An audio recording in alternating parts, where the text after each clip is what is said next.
Collingwood, one of Melbourne's oldest suburbs. Established in the 1830s, 1840s, it pretty much was built at the start of European settlement in Melbourne. Typically, it was a working class area. There was a lot of factories that were built. With that, brought the types of real estate that supported the workers' hubs. So essentially you had a lot of terrace housing, a lot of cottages that were built, small housing to kind of accommodate local workers of the area.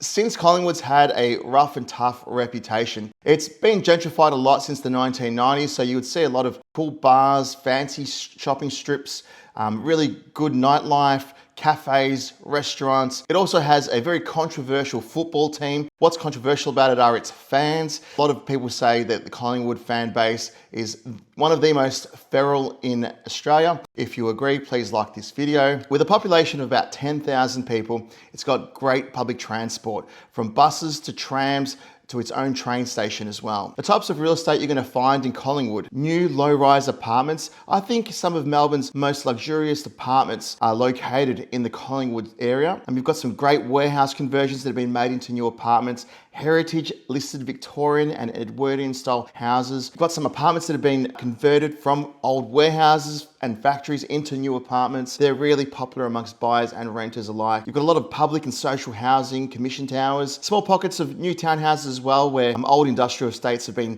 bulldozed and they've built large townhouse areas. Of course, your typical type of housing as well on large blocks of land. Areas to watch out for: I would probably try and stay at a visual sight of the housing commission towers. There's also the main strip of Smith Street, great by day, but a little bit shady by night. So you don't want to kind of be buying real estate with connecting streets to Smith Street. Also industrial pockets as well, where they still have commercial estates. There's a lot of trucks and so forth coming through those areas and a lot of noise, so you want to stay clear of those pockets. When it comes to the property market of the area, it's very similar to its neighbours as well, where you've got a two-speed property market where you've got houses and townhouses that are in high demand by many buyers, and then you've got the other side of the coin where you've got apartments, and these are generally a very sluggish sale. When it comes to houses, you've got pretty big demand from buyers, and because of the big demand, you've a handful of dominant real estate agents in the area that control a lot of the listings. Generally, their method of sale is going to be an auction. Generally, the prices are usually underquoted, so it makes buying in the area really difficult, on top of all the other factors that you have to consider. So things like making sure a property is structurally sound.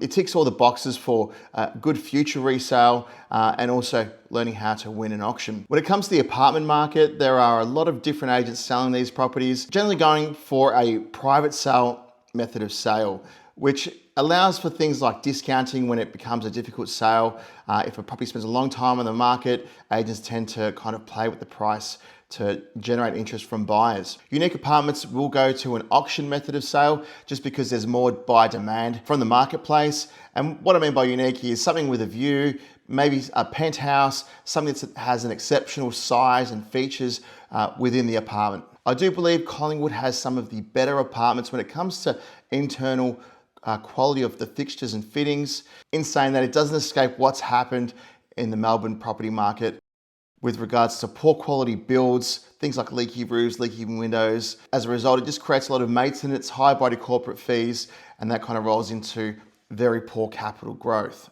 I wouldn't recommend buying an investment property as an apartment in Collingwood.